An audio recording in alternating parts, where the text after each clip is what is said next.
Welcome to the show that looks at truth, fiction, and reality with a smirk. I'm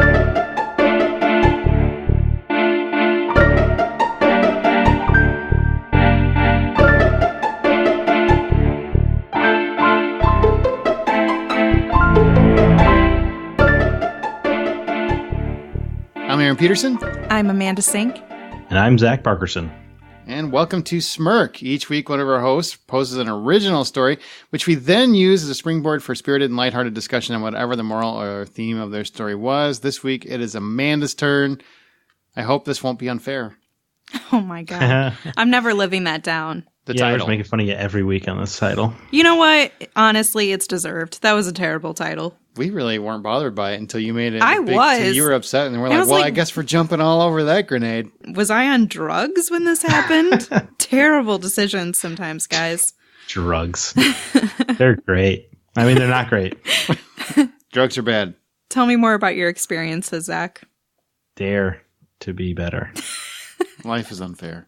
Oh my God. Are you ready to tell us the story or what? I mean, I guess so. Are you guys done humiliating me with my title? I'm not even going to ask you what the theme or anything is. Oh, really? I'm not even going to do it? Nope. Good. Just going to let you roll with it so we can be treated. You like the teases normally. He normally does, but I think he's gotten over asking me because I give him the worst responses, which give him no information. It's cool that you admitted it because I didn't want to bring it up, but they weren't. Well, I'm not always prepared for that.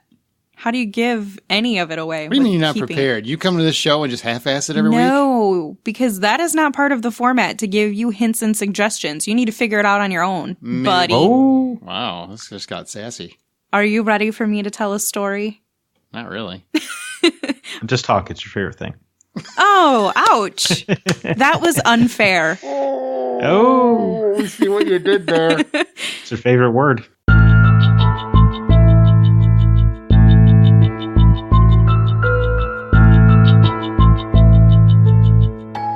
It started off strong, Julie and I's relationship. We always knew we'd be together in the long run, and we never really questioned if we should or shouldn't be together. We just did it.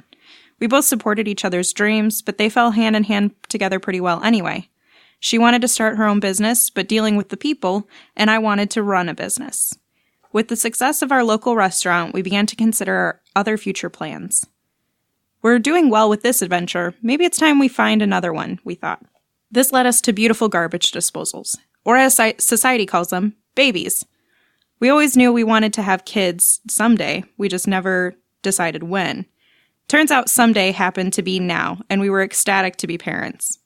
Another adventure together, another segment of memories together, in addition to our family. So this is the part of the story where Miss Emily showed up. She was an easygoing baby, honestly. We didn't have much trouble with her sleeping schedule very much, so we decided, let's move it along and get a puppy. With our baby in the house. Binks was the sweetest thing you'd imagine. He had the beautiful fur coat that made you want to snuggle, the pretty puppy eyes that roped you in, and the cutest little tail wag. We found him at our local shelter. He was in need from his owner who turned him in because they weren't ready for a dog. Turns out, neither were we. A couple of months later, we got an offer to expand our business. Instead of one location, we had the opportunity to have 3. It was everything we hoped and worked hard for. We couldn't say no. With the change in schedules, lack of sleep, and presence of Binks, we had to change the way we did things. Binks created more chaos and noise, causing Emily to be fussy all the time, so that didn't help. But then, we got pregnant again. I know. Why would you risk it? Well, shame on us, because now we have another on the way. Don't get me wrong, we're excited, but we're losing energy. We finally had to come to a resolve. Change the business, hire a nanny, or send Binks to the shelter again. We just can't keep doing this, Julie would say. I agreed with her. It just made me sad. We mulled over the decision for another almost 2 weeks, and then we decided to do it. We said goodbye to Binks and haven't seen him since. Oh, man, that's a horrible story. Yeah. I was worried when you introduced a dog that was going to eat the baby or something. We already did werewolf, okay? We're moving on. That would have been amazing, though. That's it just seemed like something Amanda might do. Oh, that's not very nice. What does that say about my character? Why did you just sound like Mrs. Doubtfire? Yeah. Ooh, why are you a werewolf now? Sorry about that. I don't know. It's what happens when I'm tired, I guess. My Lord, that was a horrible story. That What poor do you animal. What do you guys think that the moral of it is? Savages should be put down. Yeah, I mean, I could not agree more, but maybe don't sign up for what you're not ready for. You're actually extremely close. Well, then I'm going to say the same thing. Know what you're getting into before you do it. Yeah, it's pretty, yeah. What I'm do going to you count that. What do you think of the situation in general with the dog, with the baby, with their choices, and their ultimate decision to take a dog from the shelter only to less than a year later put it back into that shelter? And this is a common thing, which is the reason I wanted to talk about it. I think it's an awful thing to do. Yeah, couldn't agree more. Do you think it's they made the right decision in their circumstances? Let's just smack this down. Those sons of bitches are basically, I realize it's an animal, and some people are like, well, animals not the same as people. Yeah, but you know what? That causes damage. That really does cause a damage in the animal. And this is going to sound weird, okay? But roll with me here. Okay, I saw a documentary called Canine Soldiers, and it revolved around animals that are they're basically associated with people in combat. So they're going with soldiers into their bomb dogs. They're searching for bombs and everything else. They're trying to identify them in Iraq. And what happens is these dogs, after a while, get PTSD because it really drastically affects them.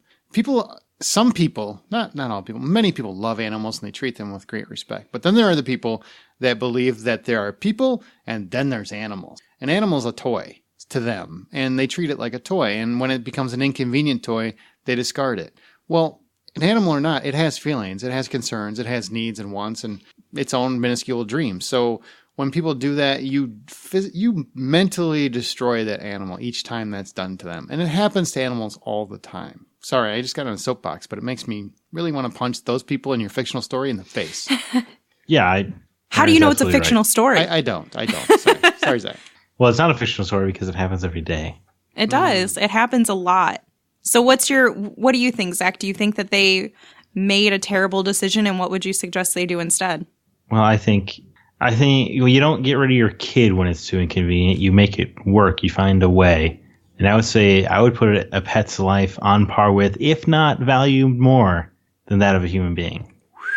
Really? Oh, boy. You have a soft side that none of us knew about. I don't think that's that rare. I think pets are a responsibility, the same as a child would be.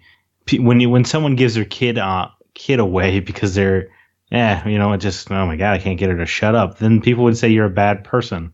If the dog is getting noisy because the owners can't give it any attention, then you start giving it attention. You don't just give up and punt it to the street.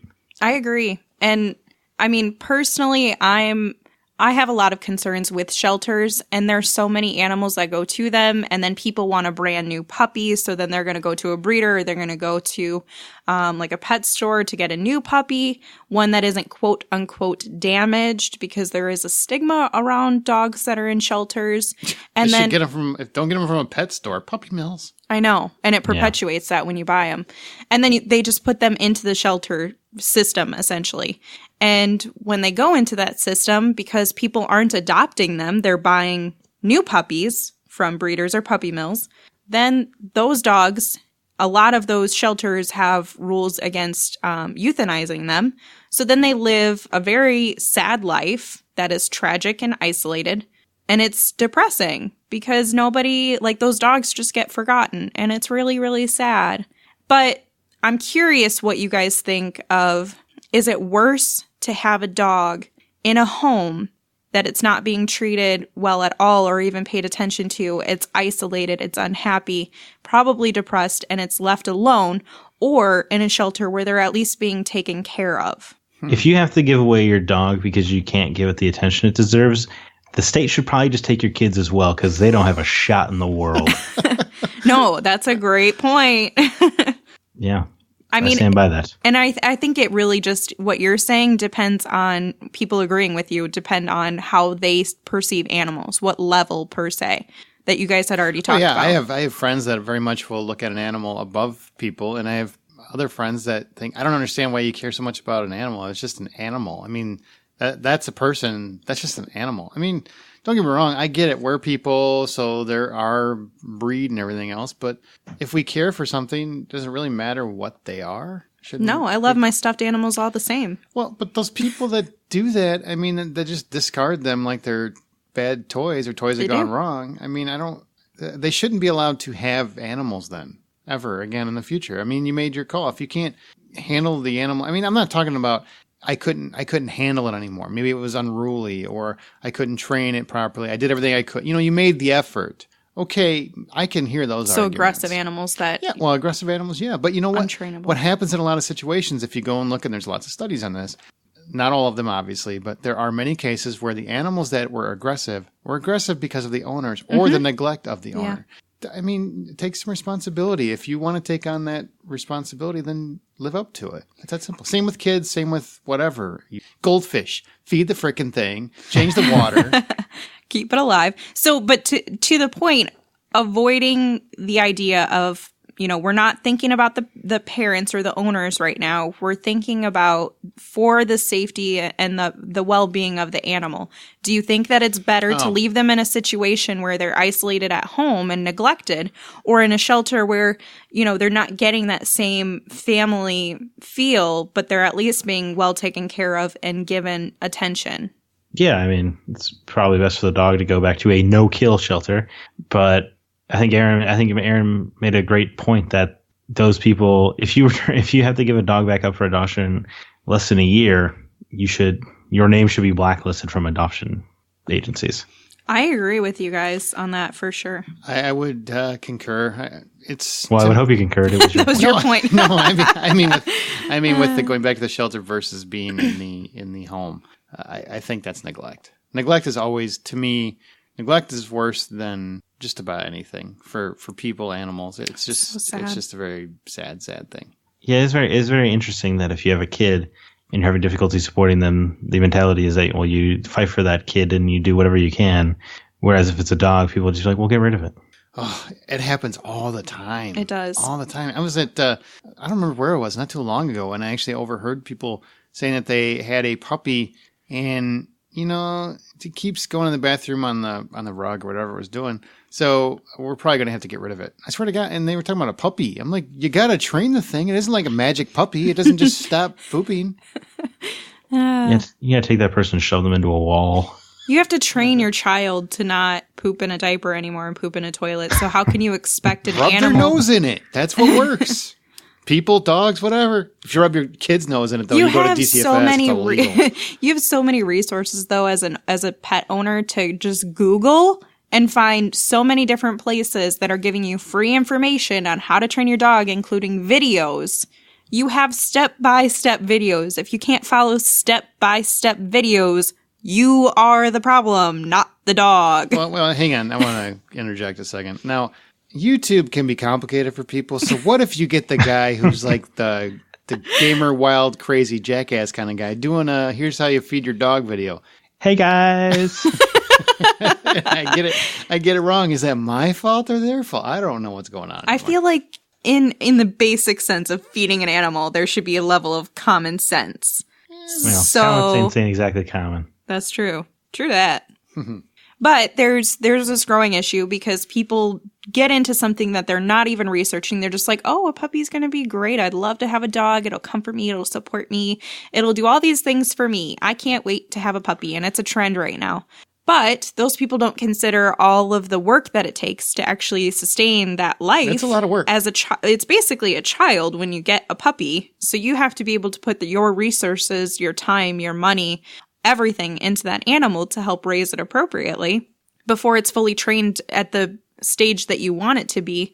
And people aren't doing that. They're just like, I'm going to do this. This will be fun. And then they're like, oh, this just isn't good timing for me to have a dog. Really. So you got to go, Buster. Get a cat. Buster. You don't have to do anything. They'll neglect you. They do. Love cats. Big cat supporter. And you know what? I got both my cats from a no-kill shelter. Aw. Look at you. Yeah. It's just sad because even the no-kill shelters, they're still living a very sad life. Aaron brought up the point of the animals with PTSD.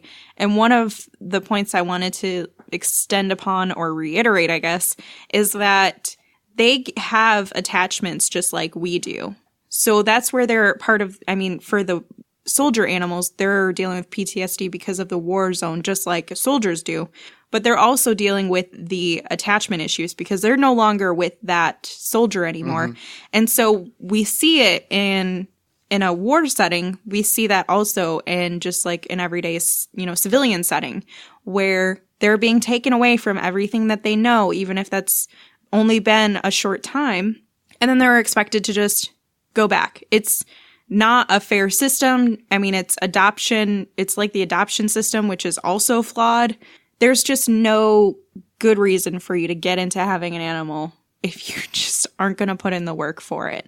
It's not a toy. It's not a goldfish.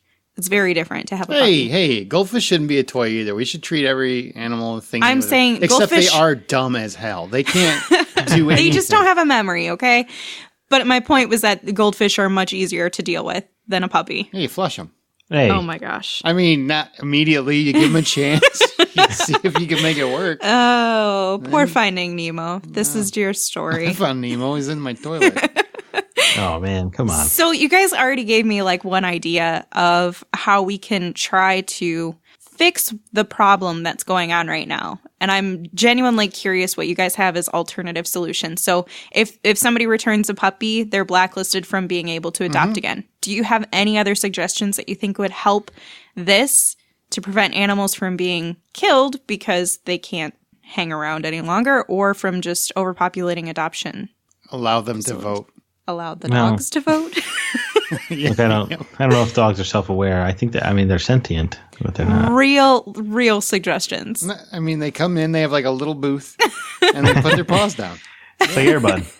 Yeah, exactly.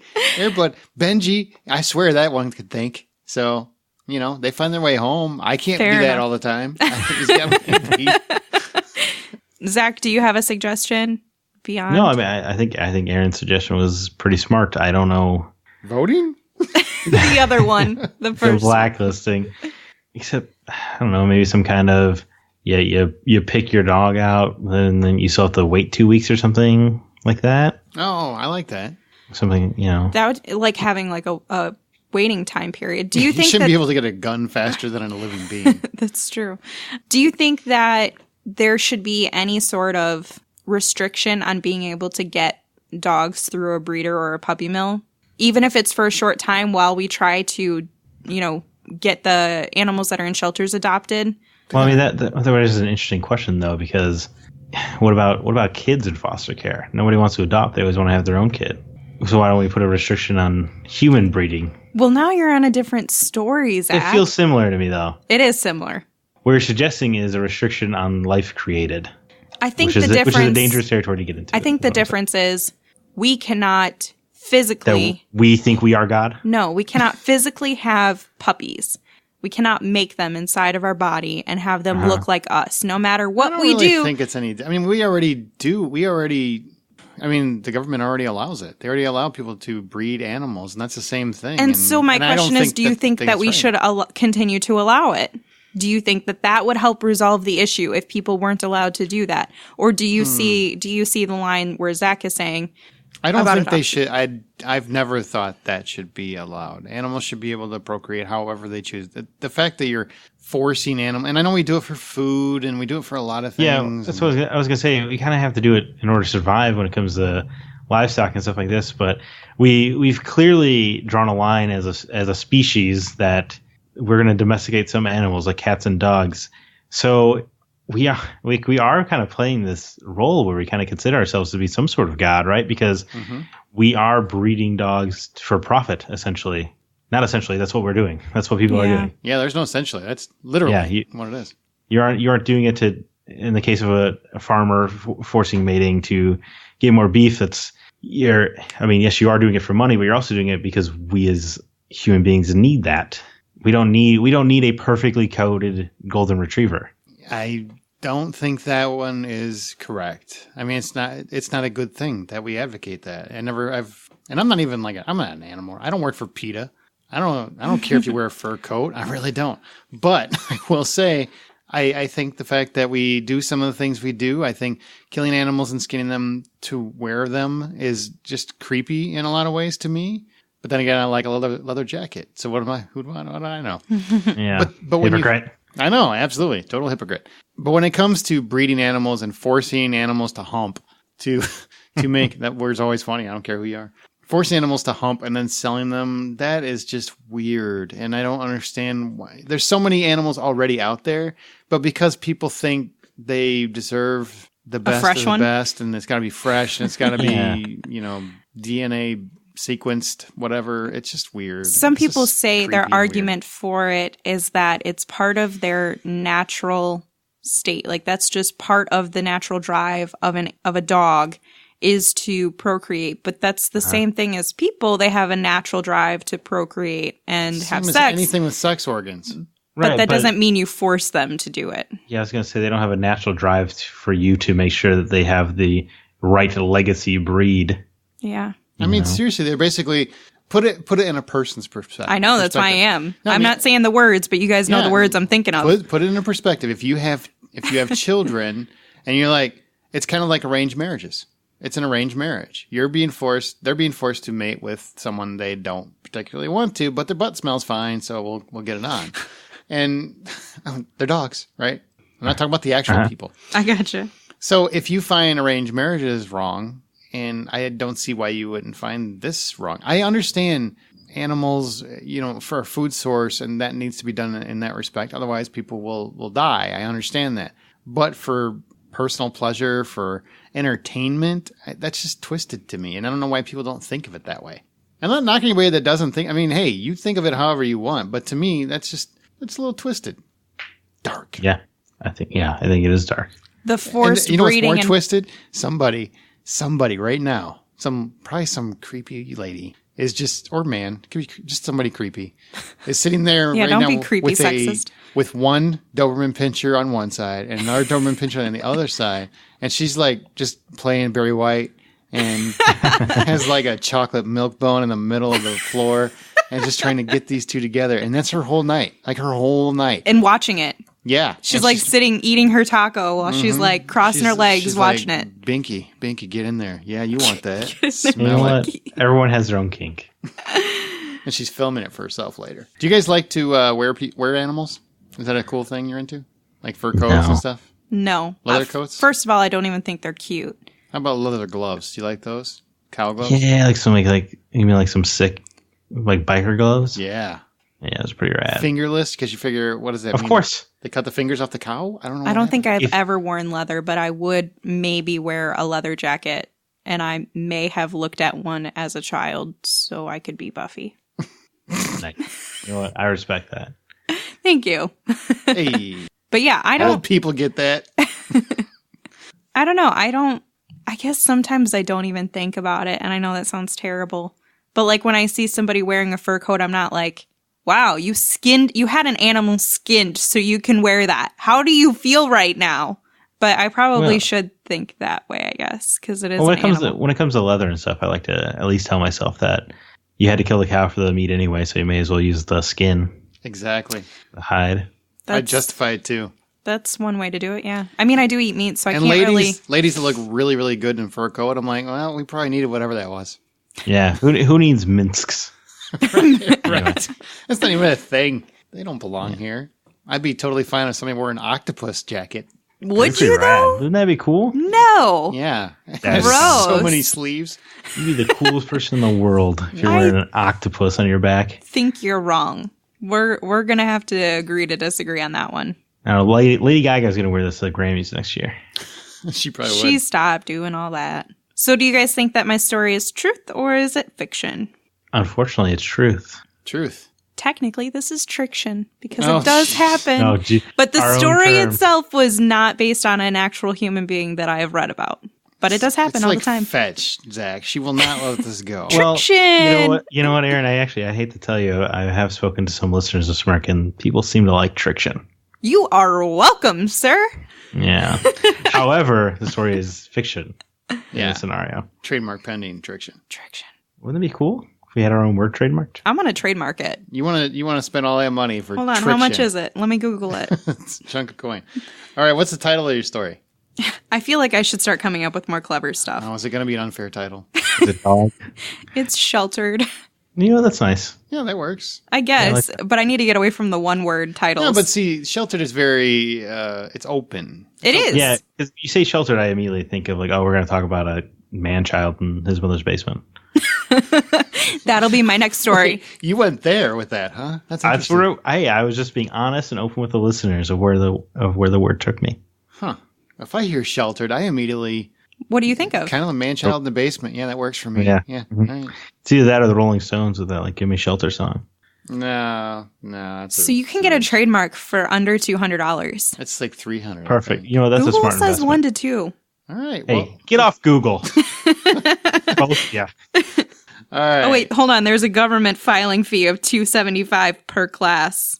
Ooh. Thanks, government. Okay, this is what podcasts, you put your Google down. I'm giving them the information in case they were wondering how much it is to Then trademark. they're going to beat you to the trademark Shit. of your own trademark. Never mind. You didn't hear any of this. All right, well, as our show goes, we will occasionally pick listener stories to read and discuss on Smirk. If you'd like the chance to have yours read, email them to mystory@smirkpodcast.com. Join the conversation by joining our Facebook group or follow us on Twitter @SmirkPodcast and be sure to use the show's hashtag Smirk. Don't miss an episode. You can subscribe to Smirk on your podcast app of choice. And please leave us a review if you do enjoy the show. Ding, ding, ding. Do it. Sorry. What just happened? Our website is smirkpodcast.com, and we'll have ding, ding, ding, do it as our new catchphrase. What just happened? I need to stop trying to come up with clever stuff on the spot. You were running with Triction, and then you ding, ding, did it. It's better than diddling. All right, take it. Nothing's wrong with diddling. All right, go ahead. Wait, nothing is? With consenting adults. As you remember, as you write your own life story, always remember to tell it with a smirk.